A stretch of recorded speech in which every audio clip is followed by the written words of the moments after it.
undertaken by the U.S. Marshals Service and law enforcement partners to target the most dangerous fugitives and violent offenders in 10 metropolitan areas across the country. Before we do, however, there are two matters I want to address. The first is a major law enforcement action the Justice Department has taken to counter some of the many threats Iran poses to our country. And the second is that we will soon mark 1 year since Hamas's October 7th terrorist attack on Israel. First, with regard to Iran, there are few actors in this world that pose as grave a threat to the national security of the United States as does Iran, a state sponsor of terrorism. Iran's malign activities are wide-ranging. The U.S. government is intensely tracking Iran's lethal plotting against current and former U.S. government officials, including former President Trump. We are working to investigate and disrupt Iran's funding and support of Hamas, Hezbollah, and other terrorist groups. And we are working relentlessly to uncover and counter Iran's efforts to stoke discord, to undermine confidence in our democratic institutions, and to influence our elections. As the intelligence community has reported, we are seeing increasingly aggressive Iranian cyber activity during this election cycle. In August, the intelligence community reported an ongoing effort by Iran to compromise former President Trump's campaign and to influence the U.S. election process. Last week, the intelligence community reported that in late June and early July, Iranian malicious cyber actors sent unsolicited emails to individuals who were then associated with President Biden's campaign. The emails contained an excerpt taken from stolen, non-public information from former President Trump's campaign as text in the emails. The intelligence community reported that there is currently no information indicating the recipients of the emails replied. The intelligence community further reported that Iranian malicious cyber actors have continued their efforts since June to send stolen, non-public material associated with former President Trump's campaign to U.S. media organizations. Moments ago, the Justice Department unsealed an indictment charging 3 hackers working for the Iranian government with material support for terrorism, computer fraud, wire fraud, and identity theft for their roles in these cyber attacks. The 3 hackers are Iranian nationals residing in Iran. As outlined in our indictment, the defendants, Masoud Jalili, Saeed Ali Agamiri, and Yasir Balaghi, conspired with others to deploy a years-long, wide-ranging hacking operation on behalf of the Islamic Revolutionary Guard Corps, or IRGC. The operation targeted the email accounts of current and former American public officials, journalists, and most recently, individuals associated with U.S. political campaigns. The defendants' own words make clear that they were attempting to undermine former President Trump's campaign in advance of the 2024 U.S. presidential election. We know that Iran is continuing its brazen efforts to stoke discord, erode confidence in the U.S. electoral process, and advance its malign activities to the IRGC, a designated foreign terrorist organization. The Justice Department is committed to countering the threat that Iran poses to our democracy, to our national security, and to our allies in the international community. As we approach the upcoming election, I want to reiterate that the Justice Department will not tolerate attempts by Iran or by any foreign power to interfere in our elections and undermine our democracy. Together with our partners across the federal government, we will use every tool we have to counter and disrupt the efforts of Iran, as well as Russia and China, to exploit our democratic system of government. The message of the U.S. government is clear. The American people, not a foreign power, decide the outcome of our country's elections. Not Iran and its malicious cyber activities, as laid bare in today's indictment. Not Russia and its efforts to spread disinformation and propaganda to secure its preferred outcome in the U.S. presidential election, as laid bare in the indictment and seizures announced earlier this month.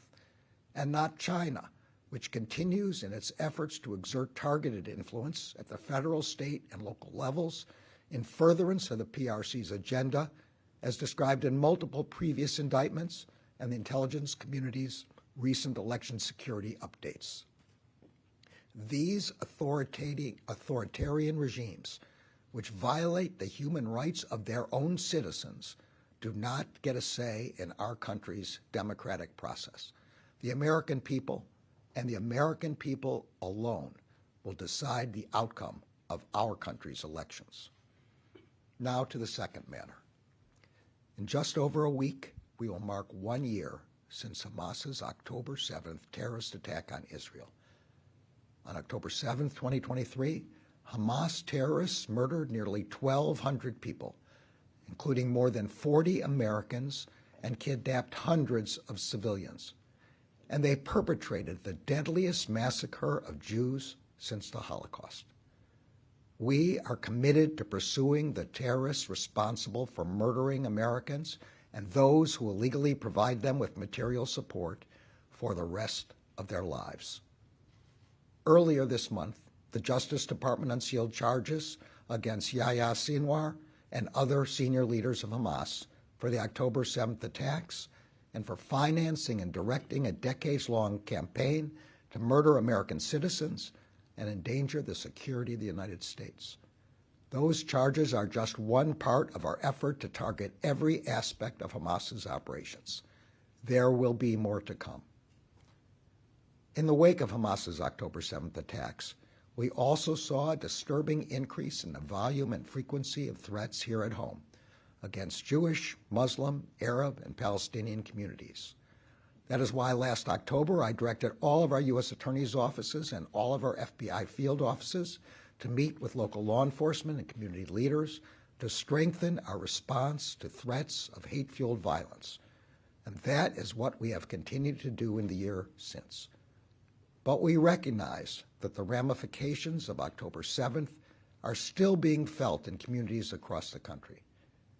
For the Jewish community, this has been a time of a renewed, deeply familiar sense of isolation and fear. And as we approach 1 year since the October 7th attacks, we do so at a time when Jews across the country will soon be observing the high holidays of Rosh Hashanah and Yom Kippur. For Jews, this is a period of solemn reflection and prayer. It is a time to gather together to worship and to be in community with each other. It should not be a time of fear.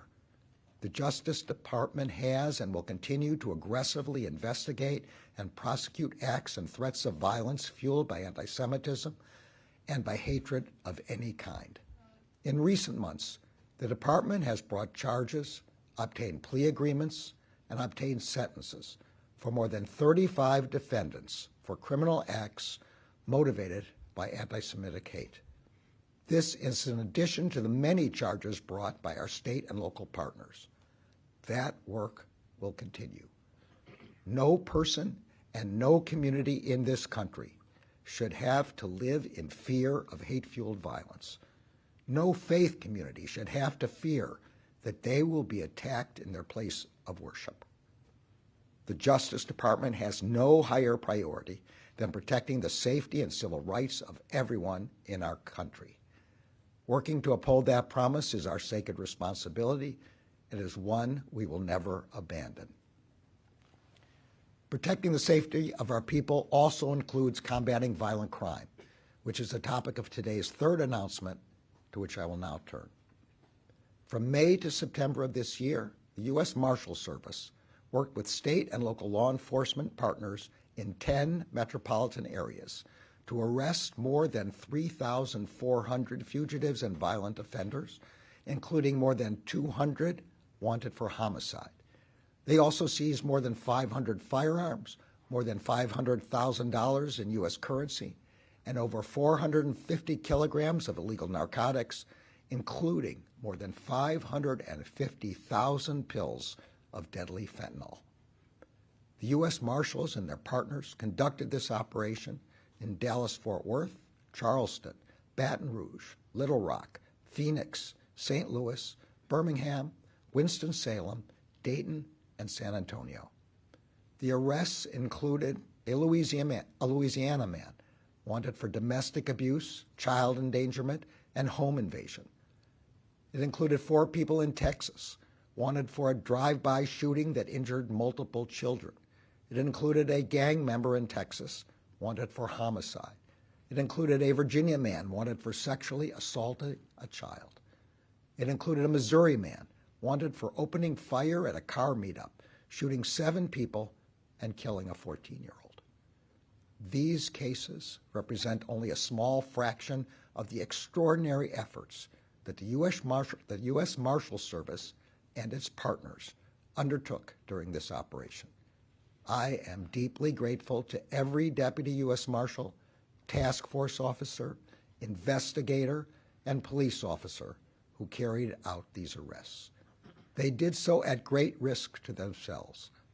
And I am grateful to U.S. Marshals Service Director Ron Davis for his leadership of the more than 5,500 public servants who have dedicated their careers to protecting their communities.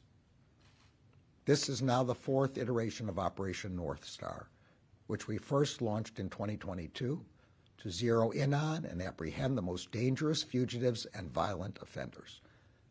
But this is the first iteration of Operation Northstar since the devastating attack that took place during a U.S. Marshals Task Force operation in North Carolina earlier this spring. On that day, we lost Deputy U.S. Marshal Tommy Weeks, Task Force officers Alden Elliott and Samuel Pelosi, and Charlotte Mecklenburg Police Officer Joshua Iyer. As we remember them, we are reminded of the enormous risks that Deputy U.S. Marshals and their partners encounter every day. We are also reminded of the extraordinary courage of the people who do this work and of their loved ones. We could not be more grateful for their sacrifices. 3.5 years ago, the Justice Department launched an ambitious strategy to combat the sharp spike in violent crime that had occurred during the pandemic. We focused our efforts on enhancing the most powerful tool we have, our partnerships with federal, state, and local law enforcement agencies and with the communities we all serve. And then we fortified those partnerships with substantial funding from our grant-making components and by bringing to bear new technological tools that allowed us to identify and focus on those actors most responsible for committing violent crimes and take them off of our streets. Today, we know that work is paying off.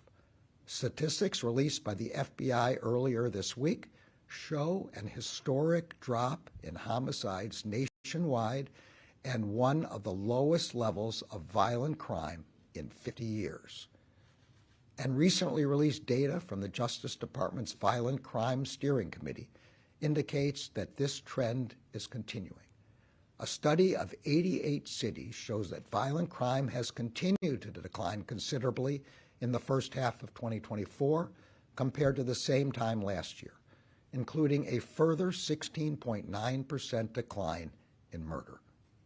Here in Washington, D.C., where we surged resources to target the individuals and organizations driving violent crime, we have seen a more than 30% decline in homicides so far this year compared to the same time last year. But we know that progress in many communities is still uneven, and there is no acceptable level of violent crime. That is why the U.S. Marshals Service launched and continues to relaunch Operation Northstar. And that is why the Justice Department will continue to use every resource we have in the fight against violent crime. Our commitment to combating violent crime is not about statistics. It is about saving lives. It is about community members and law enforcement officers who are still here to see their children grow up and to work toward fulfilling their dreams. The Justice Department will continue to work tirelessly to deploy our anti-violent crime strategy across our law enforcement agencies, prosecutors' offices, and grant-making components. We will work in close partnership with police and sheriff's departments and communities across the country to go after the recidivists and gangs that are responsible for the greatest violence. We will continue to deploy our technological and prosecutorial resources to identify and prosecute the principal drivers of gun violence. And we will continue to invest in the essential programs that allow law enforcement agencies to hire more officers, to build the public trust essential for public safety, and to support the evidence-based community violence intervention initiatives that save lives. We will not rest until all Americans feel safe in their communities. And now I would like to ask Marshals Service Director Davis to say a few words.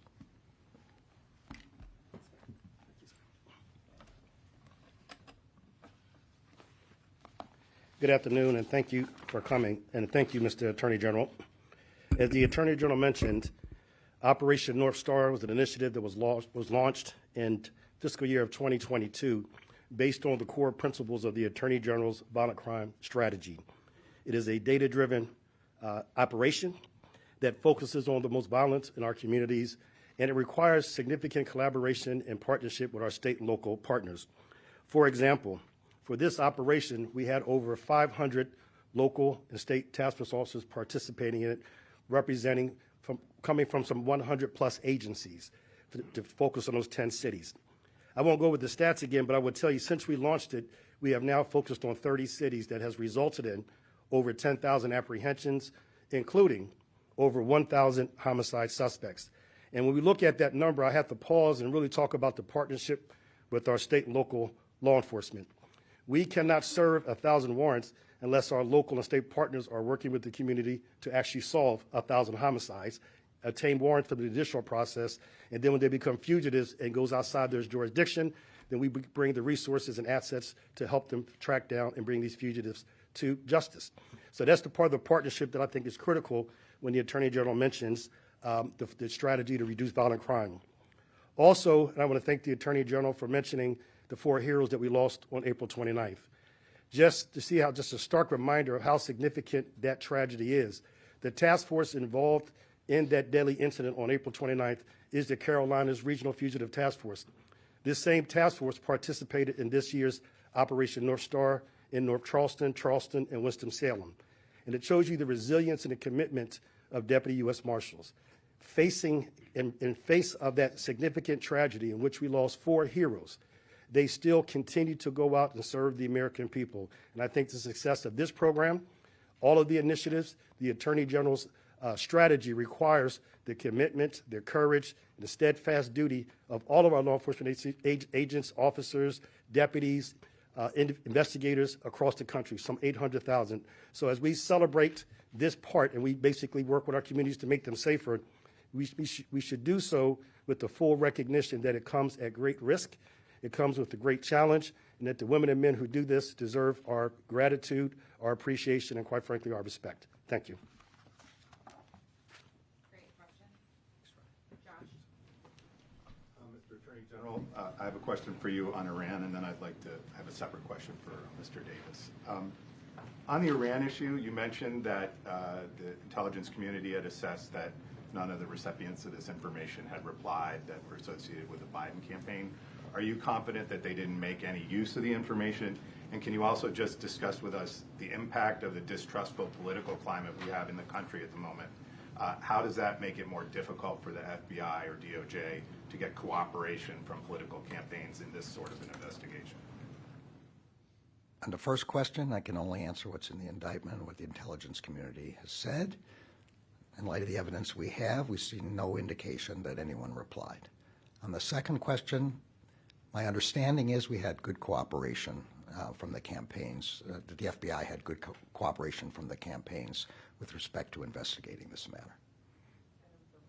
Yeah. You have a question for Ron? Mr. Davis, I wanted to ask, the operation you announced today obviously requires a lot of manpower. Yes. It's been more than 2 years now that the Marshals Service has been providing enhanced security for the justices of the Supreme Court, as well as their spouses and their families. Is that something you foresee the Marshals Service doing indefinitely? And what sort of burden does it place on the more routine day-to-day operations of the service? Yes, our assistance to the Supreme Court will stand as it is until the Supreme Court has the capacity to take it over, and I know they're working to do so. But as the Attorney General said, is we're not going to do anything that will compromise their safety. So if we have to stay there an indefinite amount of time, until that time, we will do so.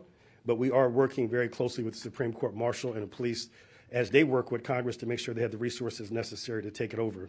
And it does strain resources. We focused on 10 cities this year, and if you recall, last year we focused on 20. So based on reducing budget for 24 and based on increasing demands on our deputies with regards to not just the Supreme Court justices, but also the entire judiciary, we had to reduce the amount of cities. So it does have an impact, yes. Mr. Attorney General, thanks for having us. On foreign interference, if I could, you said the Justice Department will do everything it can to counter foreign election interference. I'm just wondering if a foreign government puts out disinformation on the eve of an election, whether it's a fake video designed to discredit the candidate or information that seeks to keep people away from the polls, how is the federal government going to alert the public about that? And which agency is responsible for doing that? Well, it's an all-of-government approach, and as you've seen, the intelligence community, and particularly the representatives, the Office of Director of National Intelligence, CISA from Department of Homeland Security and the FBI have been providing updates, which have gotten increasingly shorter between updates, and that will continue as we get closer to the election. In combination of our intelligence community and the FBI and federal law enforcement, we are working round the clock to ensure that we get the quickest information about such an attempt and that we are able to alert the American public in as close to real time as possible. Here. Mr. Attorney General, again, thank you for having us. Question number one, given the aggression by Iran attempting or applying to assassinate former President Trump and others, the increased cyber activity targeting campaigns, what specifically can the U.S. government do to deter them from this activity? If you could be more specific on that, then I have a follow-up question as well. Yeah, so this is, again, I say, an all-of-government effort. At the same time as I'm announcing the unsealing, the Treasury Department is levying sanctions, and the State Department is announcing what we call rewards for justice. We will continue in this way. We will continue between all the agencies of the government to discover, disrupt, and deter this kind of activity. Question. Is there any evidence, or what is your best assessment of how the Biden individuals associated with the Biden campaign, to piggyback on Josh's question, did they respond appropriately? Did they contact law enforcement? Did they respond appropriately to receiving this ill-gotten information? Well, I'm going to say again, my only information with respect to what was done is what I've already reported, that we have no evidence that anyone replied. As I said also before, my understanding from the FBI is that we've had good cooperation from both campaigns in investigating the extent of this hack and of ameliorating it. Last question, David. Two very quick questions, sir. The first, what's the level of frustration that these men are not here in the United States? And what is the likelihood you'll ever be able to get them? You announced those charges against Hamas a month ago. Some of them are dead, others are overseas. What can the American people understand about that? Okay, so there's actually two. This one has to do with these particular defendants, and Hamas is a separate question. With respect to these defendants and these kind of indictments, similar to the one we did with respect to RT about 2 weeks ago, these kind of actions have several purposes.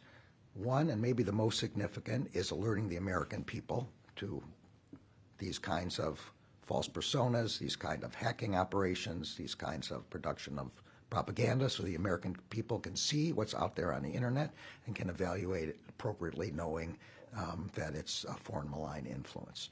Secondly, as I said, this is a all-of-government effort, and so it includes sanctions and includes rewards for justice. And third, I think, as history has shown, the Justice Department has a very long memory, and we are going to pursue these people endlessly. The latter is the same answer I gave with respect to Hamas when those announcements were made.